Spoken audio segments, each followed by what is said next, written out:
각 처소에서 또 현장 예배로 함께하는 모든 분들에게 영적으로 치유되고 회복되는 복된 자리가 될 수 있기를 소망합니다. 여러분, 오늘도 사무엘서 마지막 부분을 살펴보고 있는데 다윗 생애를 마무리하면서 두 개의 노래를 소개하고 있습니다. 지난주 다윗의 노래 우리 살펴보았는데, 사울 왕에게 쫓기던 시절에 하나님을 어떻게 그의 삶으로 고백했고 어떻게 체험했고 기도로 이어지는 노래가 어떤 노래인지를 우리가 같이 생각해 보았습니다. 역대 이스라엘 왕들을 평가할 때에 좋은 평가도 있지만 나쁜 평가들도 나옵니다. 그가 여호와 보시기에 악을 행하되 그의 아버지의 길에서 벗어나지 못했다, 이런 말들이 의외로 자주 등장합니다. 여러분, 살다 보면 선한 일은 쉽게 이어지지는 않는데 악한 일들은 참 자연스럽게 가정에서도 보면요, 이렇게 닮아가고 이어져 가는 것 같습니다. 이런 악습의 고리를 끊는다는 것은 쉽지 않지만 우리 다음 세대를 보면, 또 우리 자녀들을 보면은 반드시 또 꼭 끊어야 되는 일이 아닌가 싶습니다. 여러분, 오늘 이 다윗이 남기는 유업을 보십시오. 남길 수 있는 가장 소중한 유산은 지금까지 이어왔던 것들을 끊어내고 말씀으로 살아낼 수 있는 선한 모본을 유업으로 물려주는 것이 정말 중요한 일이 아닌가를 이 다윗의 삶을 통해서 볼 수 있습니다. 이제 자신의 삶을 정리하면서 결코 그의 후손들이 잊어서는 안 되는 다윗의 마지막 말이라는 이 단어로 그의 어떤 의지를 표해주고 있습니다. 다윗의 마지막 말, 오늘 세 가지를 살펴볼 텐데요, 이 다윗이 주는 이 유업을 통하여서 여러분, 우리 삶에 여러분 남는 것이 있는, 그렇게 하나님께 드릴 수 있는 복된 한 주간의 삶으로 삼으면 좋겠습니다. 첫 번째는 다윗의 유업입니다. 다윗은 이 오늘 23장 말씀 1절부터 5절까지를 세 부분으로 나뉩니다. 첫 부분은 1절 말씀인데요, 제가 한번 1절 말씀 읽어보겠습니다. 이는 다윗의 마지막 말이라. 이새의 아들 다윗이 말하며 높이 세워진 자 야곱의 하나님께로부터 기름 부음 받은 자 이스라엘의 노래 잘하는 자가 말하노라. 지금 말을 하고 있죠. 근데 앞부분이 뭐라고 되어 있습니까? 다윗의 마지막 말이다. 그러니까 유언이라기보다는요, 여러분, 이 다윗의 마지막 말이라고 하는 히브리 원어는요, 네움이라고 하는, 영어 성경에는 오라클이라고 번역을 하는데, 이게 무슨 뜻이냐면 신탁이라는 말입니다. 신에게 물어서 얻은 답을 지금 말해주고 있다는 것이죠. 그래서 다윗 자신의 말이라기보다는 하나님께 받은 삶의 결과를 가지고 그 하나님의 뜻을 전달하고 있다는 뜻입니다. 그래서 이 23장 1절 말씀을 이렇게 봅니다. 주석가들은요, 그의 마지막 공식적인 예언 사역을 보여주는 시편이다, 이렇게 말합니다. 40년 동안 이스라엘의 왕으로 삶을 살았던 다윗이 그 인생을 마무리하면서 지금 어떤 노래로 시작을 하고 있느냐면요, 이새의 아들, 이렇게 말하거든요. 여러분, 이 이새의 아들이라고 하는 말은 굉장히 의미가 있는 말입니다. 먼저 그의 형편을 한번 살펴보면, 사무엘 선지자가 기름 뿔병을 들고 이새의 집을 찾아왔던 그날 아버지 이새는 다윗을 그 자리에 불러주지 않았습니다. 왜냐하면 막내였기 때문입니다. 사무엘상 16장 11절에 또 사무엘이 이새에게 이르되 네 아들들이 다 여기 있느냐? 이새가 이르되 아직 막내가 남았는데 그가 양을 지키나이다. 이름도 말 안 해요. 막내가 남았는데, 이 막내라는 카톤이라고 하는 이 히브리어는요, 이 이스라엘에서 가장 작은 자, 또 어떤 있으나 마나한 존재를 가리킬 때 카톤, 그래서 그들이 자주 쓰는 표현이 하카톤 이렇게 씁니다. 그러니까 아주 작은 자, 있으나 마나한 존재를 말할 때 그렇게 표현하는데, 이 어원이 바로 막내라는 뜻에서 나오는 겁니다. 이새의 아들들의 모든 이름이 16장에 보면은 앞부분에 쭉 소개가 되거든요. 사무엘 앞을 지나면서 그의 이름들이 다 나오고 있는데 다윗은 소개도 안 됩니다. 사무엘이 또 있느냐라고 아들을 찾으니까 아버지가 뭐라고 합니까? 다윗이라고 말도 안 합니다. 막내가 남았다는 겁니다. 하찮고 작은 자고 있으나 마나한 존재라서 그를 하카톤 취급한 겁니다. 여러분, 다윗은 그렇게 참 좋은 여건이 아니었습니다. 몇 가지를 좀 살펴보면요, 다윗은 출신 배경이 형편이 없던 사람이었습니다. 유다 족속 중에서도 작은 시골 마을 출신이거든요. 미가서 5장 2절에 보면 이런 말씀이 있습니다. 베들레헴 에브라다야. 이 베들레헴은 다윗의 고향이거든요. 너는 유다 족속 중에 작을지라도, 이렇게 표현되어 있습니다. 이스라엘 중에 작다는 것이 아니라 그 이스라엘 12지파 중에서 유다, 그 중에서도 작다, 이런 표현이 나옵니다. 그 다윗의 이 출신을 보면요, 정말 꼴짜기 중에 꼴짜기에서 이름 없고 무명의 그런 어떤 인재였다는 것을 볼 수 있습니다. 또 한 가지는 그의 직업입니다. 다윗의 직업은 목동이었거든요. 지금 말로 하면은 3D 업종 중에 하나입니다. 사울 왕의 직업은 뭐였는지 아십니까? 농업이었습니다. 아이고, 농업 뭐 이렇게 하겠지만 당시는 가장 촉망받고 유망 있는 직종이 농업이었습니다. 왜냐하면 가나안 땅은 농경 사회였거든요. 여러분, 가나안 땅에 지금 이스라엘 백성들이 정착한 지 다윗 시대까지 와서 보면 400년 가까이 지났거든요. 그들이 목축업을 주로 애굽에서 했고 광야 오는 동안 다 목축업이었고, 이제 가나안 땅에 들어와서 농경 사회로 전환한 지 400년 지났는데 아직도 목축업이라니요. 여러분, 상상해 보십시오. 다윗이 목동이라는 직업이 얼마나 그 당시에 사람들에게 어떤 직업을 받았는지를 상상해 볼 수 있을 것 같습니다. 그런 참 좋지 않은 여건. 또 다윗은요, 가족들에게도 사랑을 못 받았습니다. 사무엘상 16장 5절에 사무엘이 이르되 평강을 위함이니라. 그러니까 기름 뿔병 들고 나타났을 때는요, 온 백성이 다 긴장하고 그 가족들은 혼비백산합니다. 그때 이새의 아버지 이새에게 내가 평강을 위해서 너희 집에 왔다라고 하면서 내가 여호와께 제사하러 왔으니 스스로 성결하게 하고 와서 나와 함께 제사하자 하고 이새와 그의 아들들을 성결하게 하고 제사에 어떻게 했다고요? 청합니다. 초청합니다. 당대 최고 지도자가 가정 방문해서 온 가족들을 초청하는데 가족 그 어느 누구도 다윗 안 왔는데요 소리하는 사람 아무도 없었다는 말입니다. 모두에게 있으나마나한 존재, 막내 하카톤이었다는 것이죠. 형들에게도 어떤 취급을 받았느냐면요, 아버지는 전쟁에 나가 있는 형들에게 도시락 갖다 주라고 심부름꾼 취급합니다. 그래서 심부름꾼은 종들이 하는 일이잖아요. 그런데 막내 다윗에게 들려서 보낸 겁니다.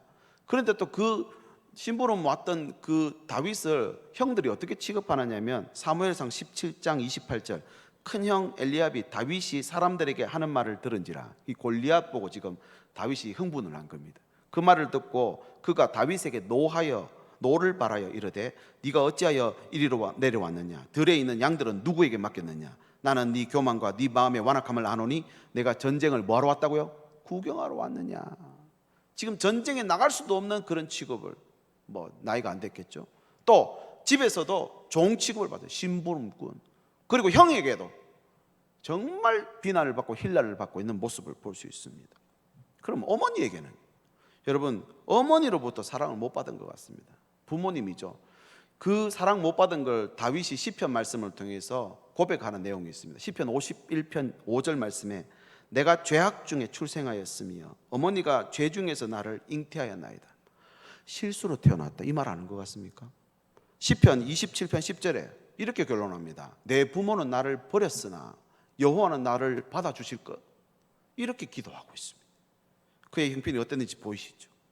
그리고 그의 있었던 환경도 여러분 정말 열악한 환경이었습니다. 사무엘상 17장 34절 이하에 보면요, 사울 왕에게 자기의 있었던 형편을 설명하는 내용이 나오는데 아버지의 양을 지킬 때에 사자나 곰이 와서 양떼에서 새끼를 물어가는 그런 환경에 있었습니다.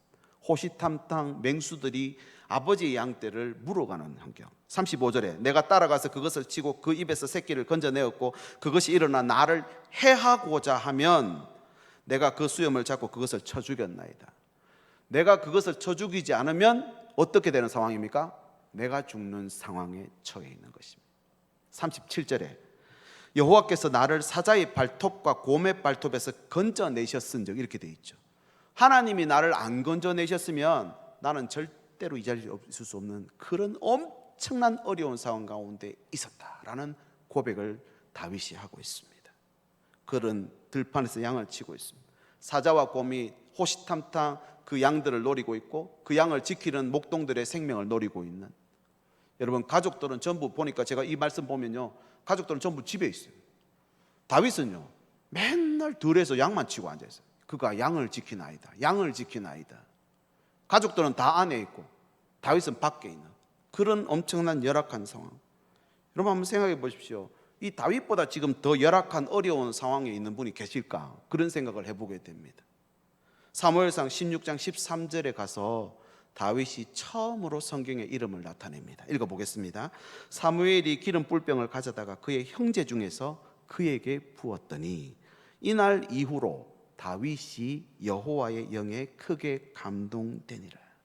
막내 하카톤 있으나 마나한 존재에게 기름 뿔병으로 기름 붓고 나서 여호와의 영이 임하니까 이제부터 그때부터 다윗이라고 이름이 나오기 시작하는데, 여러분 이 바닥에서 살았던 다윗을 하나님이 얼마나 높이셨는지, 구약 성경 신약 성경 합해서 이때부터 등장한 다윗의 이름이 자그마치 976회가 성경에서 등장합니다. 여러분 성경 말씀에 다윗을 빼고 이야기할 수 있는 구절이 있을까요? 다윗만큼 중요한 사람이 있을까요? 다윗만큼 예수님의 삶을 보여준 사람이 있는가 하는 거예요. 특별히 다윗의 후손에 누가 옵니까? 예수 그리스도가 태어났다는 것입니다. 이런 하카톤이었던 나를 그는 잊지 않고 1절에 이렇게 고백합니다. 나는 하카톤 있으나 마나한 존재, 이새의 아들에 불과한 나를 하나님이 여기까지 인도하셨다라고 하는 다윗의 신앙 고백입니다.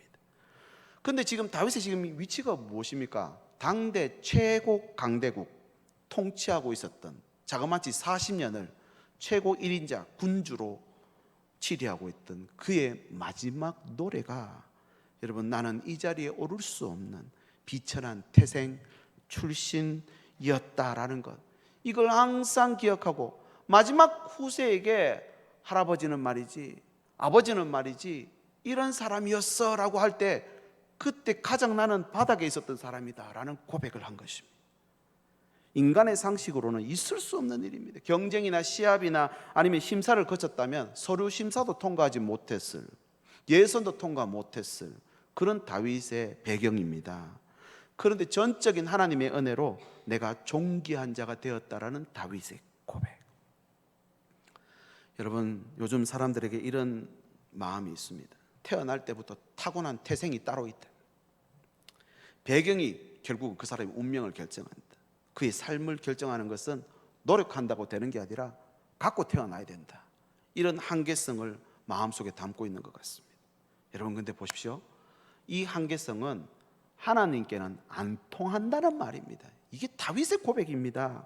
내세울 것 없고 부족하고 초라하고 자랑할 것 하나도 없는데 이게 하나님 앞에서 아무 문제 안 되더라는 것입니다. 우리 하나님은 그런 거 하나도 안 보시더라라고 하는 것이 다윗의 마지막 말이고 다윗이 후손들에게 남기는 유업이었다는 것입니다.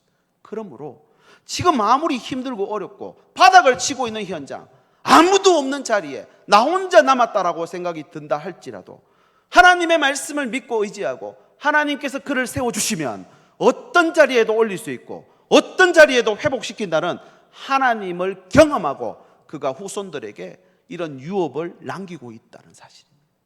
여러분 얼마나 중요한 말입니까? 내가 힘들고 어려우지만 한계에 부딪히게 되고 그 한계가 오면은 포기하고 좌절합니다. 그런데 다윗은 뭐라고 말합니까? 그렇게 하지 말라는 겁니다. 우리 하나님께는 그거 하나도 문제 안 된다. 하나님만 바라보면 다시 이길 수 있다라고 우리에게 세임과 능력을 주시는 줄 믿습니다. 하나님은요 완전한 사람, 갖춘 사람, 있는 사람, 배운 사람, 그런 사람 찾는 것 아닙니다. 하나님은 국가대표 감독이 아니십니다. 오늘도 가지고 있는 사람 최고만 찾는 분이 아니시라는 겁니다. 이새의 아들이었던 하카톤, 이스라마나한 존재였던 자신을 하나님 나라의 왕으로 세우시고 지리자로 세우셔서 그의 삶을 통해서 하나님의 말씀을 나타내는 삶으로 인도하신 하나님이라면 너희 후손들이 어떤 상황과 환경에 처할지라도 하나님의 말씀만 바라보면 그를 세워서 여기까지 인도하실 것이다 라고 하는 다윗의 유업을 우리가 보고 있다는 사실입니다. 여러분 이 말씀은요 그 누구도 그 어떤 상황에도 회복이 가능하다는 것을 말씀해 주시는 사실인 줄 믿습니다. 이것이 다윗의 마지막 말이고 다윗의 유업입니다. 문제를 극복하여 하나님의 말씀의 기적을 삶으로 보여주는 것이 다윗이 보여준 유업이라는 거죠. 여러분, 질병 가운데 있다 할지라도, 너무나 어렵고 힘든 상황 가운데 위태위태한 지경에 있다 할지라도, 여러분 하나님의 말씀을 온전히 믿어서 회복함으로 여러분 하나님이 주시는 이 유업을 증거하고 드러내는 이번 한 주간의 삶이 되시길 예수님의 이름으로 축복합니다. 오늘 우리 찬양한 청년들, 여러분 청년들에게 인생의 준비를 하는 중요한 시기에 2년 3년 이렇게 방황하는 시절, 온 사방의 문이 닫혀버리는 시절은 정말 암울합니다. 방황할 수밖에 없습니다. 그럼에도 불구하고 신앙을 잃어버리지 않고 하나님 뜻대로 살고자 하는 그 열망과 믿음 위에 하나님의 성령의 기름 부어주시는 줄 믿습니다. 또 마찬가지로 오늘도 저와 여러분이 아무리 사방이 닫혔고 어려운 가운데 있다 할지라도 하늘은 뚫려 있습니다. 하나님이 부어주시는 놀라운 성령의 기름 부으심으로 통해서 넉넉히 이겨내는 그런 삶으로 살아가라고 다윗이 이런 유업의 말씀을 남겨줬는 줄 믿습니다. 두 번째는요, 하나님이 주는 유업이 있다는 겁니다. 하나님의 유업. 사무엘하 23장 3절에 보면요, 하나님은 다윗을 이렇게 부릅니다. 이스라엘의 하나님이 말씀하시며 이스라엘의 반석이 내게 이르시기를 사람을 공의로 다스리는 자, 하나님을 경외함으로 다스리는 자요, 이렇게 말해줍니다. 다윗은 하나님께 왕으로 기름 부음 받았습니다. 왕은 다스리는 일이죠. 그러면 이 다스렸던 다윗이 어떻게 다스렸는지를 사무엘하 8장 15절에 이렇게 증거합니다. 다윗이 온 이스라엘을 다스려 다윗이 모든 백성에게 정의와 공의를 행할세, 이렇게 성경이 인정을 하고 있습니다. 모든 백성이라고 했죠. 있는 사람만, 또 가진 사람만 그렇게 공의를 베풀어 준 게 아니라 없는 사람도, 못 가진 사람에게도 똑같이 공의를 베풀었던 다윗. 왜? 하나님을 경외하는 마음으로 동일하게 그의 삶의 현장에서 온 백성들 가운데 공의로, 정의로 다스리려고 그렇게 애쓰고 마음 쓰며 노력했던 다윗의 모습을 하나님이 지금 오늘 3절 말씀에서 그렇게 평가해 주고 있는 것입니다. 그런데 여러분 한번 생각해 보시죠. 다윗이 정말 완벽한 삶이었습니까? 온전한 삶이었습니까? 사무엘하 11장 이후로는, 바세바 사건 이후로는 다윗의 삶은 내리막입니다. 그의 집안은 풍비박신합니다. 그의 아들들 자그마치 3명이나 죽어나갑니다. 여러분, 평범한 삶은 절대 아닙니다. 여러분, 그런데 보십시오. 이 다윗이 그렇게 공의롭고 정의로웠다라고 하나님이 평가해 주는데 우리는 인정할 수 있느냐는 겁니다. 저는 인정 못할 것 같습니다. 그래서 제가 말씀을 조금 더 찾아보니까 이게 다윗을 향해 말씀한 게 아닐 수도 있다는 것입니다. 그 증거가 뭐냐면 2절 말씀을 보십시오. 23장 2절에 보면요, 여호와의 영이 나를 통하여 말씀하시며 이렇게 돼 있죠. 여러분, 여호와의 영이 내게 말씀했다, 이게 아니라 나를 통해 누군가를 지금 지칭하고 있다는 사실입니다. 나에게 공의롭고 정의롭게 했다, 이렇게 말씀해 주신 것이 아니라 나를 통하여서, 내 입술을 통해서 누군가를 말하게 만들었다고 하는 겁니다. 지금 다윗이 말하는 완벽한 존재, 이런 존재가 누구냐? 한국어 성경에는 다윗의 마지막 말이라고 얘기를 하지만 조금 아까 서두에 말씀드린 대로 영어 성경에 보면요, 이렇게 되어 있습니다. The Oracle, 이렇게 되어 있습니다. 그러니까 네움이라고 하는 히브리 원어인데 이걸 영어 성경에서는 오라클, 그러니까 신탁, 그 같은 뜻입니다. 하나님이, 자세한 뜻은 이렇습니다. 인간이 판단할 수 없는 어려운 문제의 해결을 위한 물음에 대한 신의 응답을 오라클, 신탁, 네움이라고 이렇게 말하는 것입니다. 그러니까 다윗의 마지막 말이라, 이 말은 사실은 하나님이 나를 통해 하는 말이라 라고 우리가 해석해야 됩니다.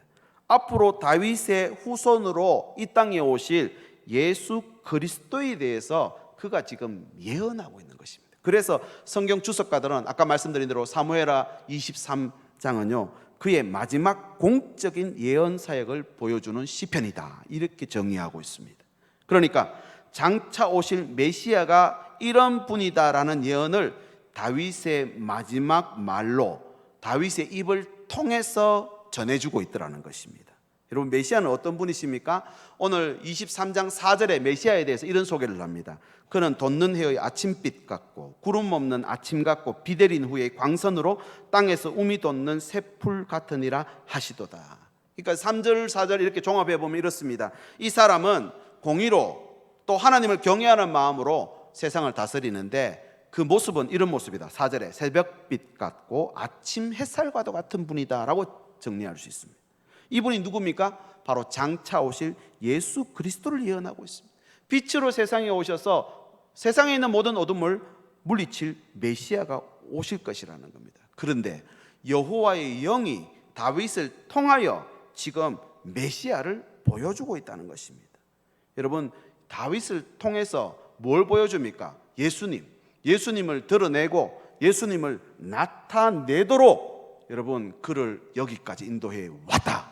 이것이 하나님이 다윗을 향한 유업이었다라고 말씀하고 있습니다. 여러분, 다윗을 통해서 메시아를 보여주는 것이 하나님의 목적이고 유업입니다. 마찬가지로 오늘 이번 한 주간 저와 여러분의 삶을 통해서 내가 기도하고 원하는 소원들 다 이루어 주기 위해서 하나님이 일하시는 것이 아니라 저와 여러분의 삶을 통해서 예수 그리스도를 나타내도록 우리를 인도하고 권고하고 이끌어 주신다는 사실을 믿으시기를 바랍니다. 이걸 알고 가면 여러분 우리의 기도의 방향이 정해집니다. 삶의 목표가 정해집니다. 엉뚱한 데 바라보고 내 땅에 가가지고 하나님이 주신 땅이 아닌 곳을 기웃거리고 거기서 하나님 달라고 말해봐야 소용 하나도 없는 것이죠. 여러분, 예수님의 길을 열어서 지금 다윗이 보여주고 있습니다. 예수님을 보여주는 인생으로 하나님이 다윗을 여기까지 이끌어왔다. 지금 다윗은 예수 그리스도를 보여주고 있습니다. 그래서 하나님의 유업은 예수 그리스도라고 할 수 있습니다. 오늘 읽은 1절 말씀 하반절에 보면은 이스라엘의 노래 잘하는 자 이렇게 되어 있죠. 여러분, 시를 잘 썼을 뿐만 아니라 악기도 참 잘 들었습니다. 그리고 다윗은 누구도 부인할 수 없는 참된 예배자였습니다. 법궤가 예루살렘 성으로 들어올 때 누가 가장 뛰놀았습니까? 누가 가장 크게 찬송했을까요? 누가 가장 기뻐하고 누가 가장 열정적으로 춤을 추며 누가 가장 어린아이처럼 하나님 앞에 즐거워했습니까? 바로 다윗이었습니다. 그의 전생애를 통해서 그는 최고 자리에 있었지만 하나님 앞에서만큼은 어린아이입니다. 하나님 내 아버지가 되심으로 이 구원의 기쁨을 하나님 내게서 회복시켜 주십시오. 밧세바를 범하고 하나님 앞에 회개하러 들어가는 그 현장에서 그의 첫 마디가 그겁니다. 이 구원의 기쁨만큼은 하나님 가져가지 마십시오. 이게 다윗의 간구였습니다. 그만큼 그는 하나님 앞에 늘 예배하는 자로 살아가기를 원했고 그의 삶이 예배가 되기를 원했고 그가 하는 모든 정책들이 하나님 나라를 이루어가는 하나님의 뜻을 이루는 삶이기를 원했던 사람입니다. 가장 높은 신분이었고 체면과 위신을 생각해야 되는 그런 자리였지만 자기의 하체가 다 드러남에도 불구하고 나는 여호와 앞에 찬송하고 기뻐 뛰노는 것 내가 멈출 수 없도다 그렇게 고백했던 사람입니다. 이렇게 그가 하나님 앞에 삶으로 예배를 올려드렸더니 여호와의 영이 그에게 임하였고 그 영이 그를 통해서 말씀하고 있더라는 겁니다. 무슨 말씀을요? 예수 그리스도에 대한 모습을 보여주고 있더라는 것입니다. 여러분, 성령의 은사는 이런 것입니다. 이 말로 예언도 하고 방언도 한다. 여러분, 좋습니다. 그러나 정말 중요한 것은 내 예언과 내 방언을 통해서 예수 그리스도를 나타내야 되는 삶으로 가야 하는 줄 믿습니다. 4단계 올라가가지고 예배당 문을 닫습니까? 순교하는 각오로 열어야죠. 그런 말들도 있습니다. 예, 맞습니다. 그러나 더 중요한 것은 오늘 말씀 통해서 보면요, 저와 여러분을 예수 그리스도를 나타내는 삶으로 이끌어 가신다는 겁니다. 우리가 예배하는 목적이 무엇입니까? 하나님 앞에 사는 목적이 무엇입니까? 오늘도 우리의 삶을 통해서 예수 그리스도를 나타내야 되는 삶으로 가야 하는 줄 믿습니다. 여러분, 그렇다면 문을 열고 예배하는 것도 예수님을 나타내지만 우리의 삶의 현장 가운데 들어가서도 예수님을 나타내는 삶으로 예수님을 드러내는 그런 행동으로 여러분 가야 하지 않는가 하는 것입니다. 여러분, 누구를 통해서 말합니까? 바로 여호와의 영이 있는 사람을 통해서 예수님을 보여주고 있더라는 것입니다. 마찬가지입니다. 교회 직분도 마찬가지입니다. 여러분, 예수님이 드러나는 직분이 돼야죠. 여러분, 제가 지금 설교하고 있는 이 자리를 통해서도 이 설교를 통해서도 예수님이 드러나야죠. 여러분, 저는 이렇게 생각합니다. 제가 말하는 게 아니라 하나님이 나를 통해 말씀하시도록 끊임없이 엎드려서 기도하고 끊임없이 하나님 앞에서 조심하고 어떻게 하면 하나님이 나를 통해서 말씀하실까? 여러분, 이거 고민해야 되지 않겠습니까? 하나님이 나를 통해 더 이상 말씀하시지 않으면요, 당연히 내려와야죠. 당연히 그만둬야죠. 그것이 오늘 저와 여러분을 향한 하나님의 유업이고 하나님의 삶의 목적인 줄 믿으시길 바랍니다. 그래서 이번 한 주간 여러분, 우리의 삶이 하나님이 주시는 이 세상을 향해 예수님을 보여주는, 예수님을 전하는 삶의 통로, 축복의 통로, 은혜의 통로가 되시길 예수님의 이름으로 축복합니다. 그렇게 살아야 되는, 그게 하나님의 유업입니다. 마지막 세 번째는요, 영원한 언약으로 이어지는 유업이 된다는 것입니다. 하카톤, 있으나 마나한 존재고 정말 보잘것없는 존재인데 하나님의 나를 이렇게 들어서 하나님 앞에 간증할 수 있게 해주셨고 감사합니다. 너무 감사한 거죠. 그리고 그의 삶의 마지막 부분에 와서 내 삶이 결국은 예수님을 드러나는 삶으로 이끌어 주셨습니다. 얼마나 영광스럽습니까? 여기서 안 끝납니다. 영원으로 이어지는 언약을 우리에게 주셨고 이 언약이 내 삶의 유업으로 부어주신다는 사실입니다. 여러분, 저와 여러분의 가정과 일터에 자녀들에게 이 놀라운 영원한 언약이 유업으로 부어지시기를 축복합니다. 이거 붙잡고 사는 겁니다. 당대에서 끝 안 난다는 것입니다. 5절 말씀 보십시오. 내 집이 하나님 앞에 이 같지 아니하냐. 하나님이 나와 더불어 영원한 언약을 세우사 만사에 구비하고 견고하게 하셨다. 여기까지 그렇게 하셨다는 겁니다. 그런데 다윗의 소망이 뭔지 뒤에 나옵니다. 같이 한번 읽어볼까요? 시작. 나의 모든 구원과 나의 모든 소원을 어찌 이루지 아니하시랴. 지금 내 집이 이렇게 대단한 집이다 이 말 하는 게 아닙니다. 이 5절 말씀은요, 하나님의 언약이 얼마나 위대하고 어디까지 미치는지에 대한 고백을 하고 있는 것입니다. 여러분, 자신과 더불어 세운 언약을 여러분 보십시오. 사무엘하 7장 12절 13절에 내가 네 몸에서 날 내 씨를 내 뒤에 세워 그의 나라를 견고하게 하리라. 그는 내 이름을 위하여 집을 건축할 것이요 나는 그의 나라 왕위를 영원히 견고하게 하리라. 저도 이 말씀을 언뜻 읽으면서 이거 솔로몬 말하는구나 싶겠죠. 아닙니다, 여러분. 왠지 아십니까? 집을 건축하긴 했습니다. 다윗이 다 준비해 줬거든요.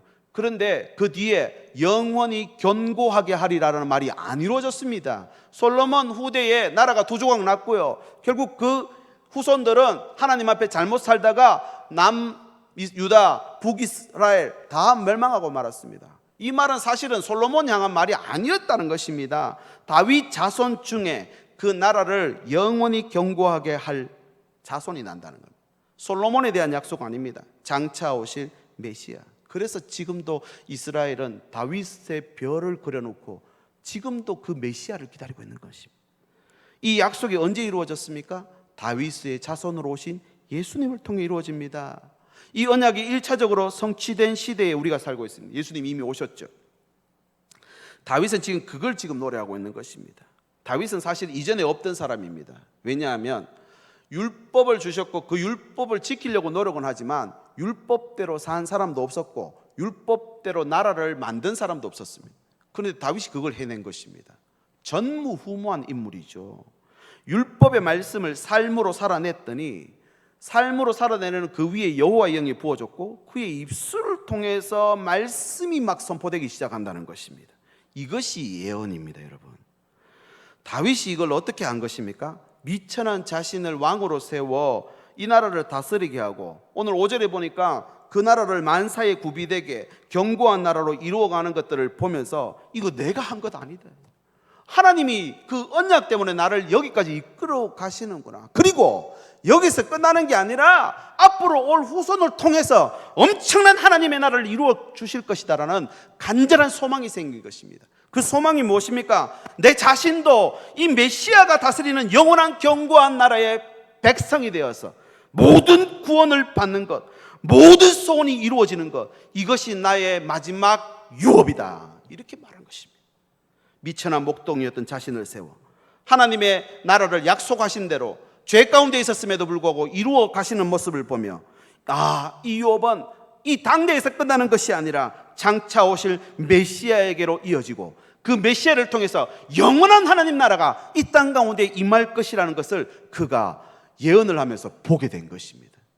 여러분, 이 놀라운 하나님 나라의 소망을 우리가 품고 살아가면 여러분 이 땅의 일로 일희일비하지 않게 되는 줄 믿습니다. 그 영원한 하나님 나라의 유업을 우리가 품고 살아가면 우리 자녀들에게도 내 삶 속에서도 여러분 이 놀라운 말씀을 선포하며 살아갈 수 있지 않겠습니까? 다윗은 자신이 만난 하나님을 통해 자신의 모든 구원과 모든 소원이 성취될 것을 여러분 5절에서 선포하고 있습니다. 우리는 다윗보다 더 많은 것을 알고 경험했습니다. 다윗 당시에는 모세오경밖에 없었지만 지금은 전경, 그러니까 66권 전체가 완벽한 하나님 나라에 대한 이야기로 채워져 있습니다. 누구든지 이 성경 말씀을 읽으면 하나님 나라를 깨달을 수 있고 하나님의 뜻을 알 수 있습니다. 그렇게 우리에게 복을 주신 것이죠. 여러분, 이번 한 주간의 삶이, 여러분, 이 말씀을 통해서 저와 여러분의 삶이 영원한 언약으로 이어지는 복된 삶으로 나아가기를 소망합니다. 다윗, 다시 오실 그 주님을 바라보고 확신하며 그곳에서도 받으실 만한 삶의 예배로 그가 올려드렸더니 여호와의 영이 그를 통해서 말하게 하시더라. 여러분, 오늘도 저와 여러분의 삶이 여호와의 영이 함께 하셔서 나를 통해서 하나님의 놀라운 말씀들이 선포되고 나타나고 드러나고 전달되는 복된 삶으로 이어지시기를 바랍니다. 이 이어지는 유업은요, 영원으로 가고 있습니다. 신약에 살아가고 있는 우리는요, 다윗이 그렇게 보기 원했던 메시아이신 예수님을 아시지 않습니까? 어떻게 사셨고 어떻게 죽으셨고 어떻게 부활했는지 다윗은 아직 경험하지 못했거든요. 그런데 우리는 이미 그 사실들을 말씀을 통해 알고 있습니다. 이제 우리에게 남은 약속은 무엇입니까? 장차 오실 예수 그리스도를 여러분 바라보고 기다리는 것입니다. 이기라 했습니까? 아닙니다. 요한계시록에 보면 견디랍니다. 언제까지요? 주님 오시는 그날까지 견디는 것입니다. 여러분, 이 땅에서 영적 싸움을 우리가 해야 합니다. 그럼에도 불구하고 하나님 앞에 살아갈 가치가 있는 것은 이 삶은 영원으로 이어지는 징검다리가 되기 때문인 줄 믿습니다. 그래서 하나도 필요 없는 삶이 없습니다. 하나님의 말씀을 받고 하나님의 말씀을 유업으로 삼고 영원으로 이어지는 언약을 붙잡고 그 유업을 계속해서 품고 살아가면 하나님의 뜻이 하늘에서 이룬 것처럼 이 땅에서도 이루어질 것이다라는 약속입니다. 여러분, 다윗의 마지막 결론을 보십시오. 그래서 이 땅의 삶이 아무리 힘들고 어려워도 이 영원으로 이어지는 약속, 이 약속 붙들고 살라는 것입니다. 아니, 살아내라는 것입니다. 이제 말씀을 정리하겠습니다. 여러분, 어떤 유업을 남기시고 싶으십니까? 우리 청년들 어떤 유업을 따라가야 하겠습니까? 여러분, 아무 소용없고 아무 보잘것없던 삶이었지만 그 어떤 사람도 하나님은 사용하십니다. 어떤 사람요? 순종하고 그 유업을 받는 사람에게. 또 우리의 삶은 어디로 인도할 것입니까? 예수님을 나타내고 드러내는 삶으로 인도해 갈 거라는 것입니다. 그렇게 살아가는 사람이 왜 복된 삶입니까? 영원한 언약으로 이어지는 유업이기 때문이라는 것입니다. 이제 2주간 동안 또 교회 문을 닫고 우리가 각자의 처소에서 하나님 앞에 예배 드려야 될 것입니다. 혹자는 예배문 닫지 말고 순교의 각오로 우리가 예배 드리자 이렇게 하시는 분들도 계십니다. 아마 그런 생각하시고 계시는 분도 계신 줄 믿습니다. 참 좋습니다. 그 믿음이 얼마나 귀한지 모릅니다. 그러나 여러분, 우리의 삶의 현장에서 순교의 각오로 예수님을 나타내고 드러내는 삶으로 이 기간을 사용할 수 있기를 소망합니다.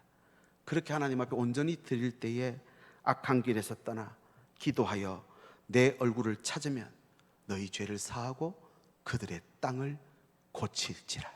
할렐루야. 이것이 하나님 주신 약속입니다. 이 땅을 하나님 고쳐주셔야 하지 않습니까? 굳이 코로나만 고쳐주시면 됩니까? 아니지 않습니까? 여러분, 이 땅에 다윗이 말하는 유업이 와야 되고요, 하나님의 유업이 드러나야 하고요, 영원한 언약으로 이어지는 유업이 나타나도록 저와 여러분을 불러주셨는 줄 믿습니다. 우리 시간 같이 한번 기도하면 좋겠습니다. 하나님께서 아무리 보잘것없는 인생도 사용해 주십시오. 하나님, 내 삶이 예수님 드러내는 삶이 되게 해 주십시오. 하나님, 이 믿고 살아가는 믿음이 영원한 언약으로 이어지는 유업되게 해 주십시오. 그렇게 기도하면 좋겠습니다. 하나님, 한 번도 우리를 실망시킨 적 없습니다. 지나온 모든 세월들 보십시오. 그 어느 것 하나 주의 손길 안 미친 것 없습니다. 하나님 아버지, 오늘도 이 놀라운 유업이 우리 신일교회 유업이 되게 하시고 우리 가정의 유업이 되게 하시고 내 삶의 유업이 되도록 주여 함께 주시옵소서. 합심해서 기도하겠습니다.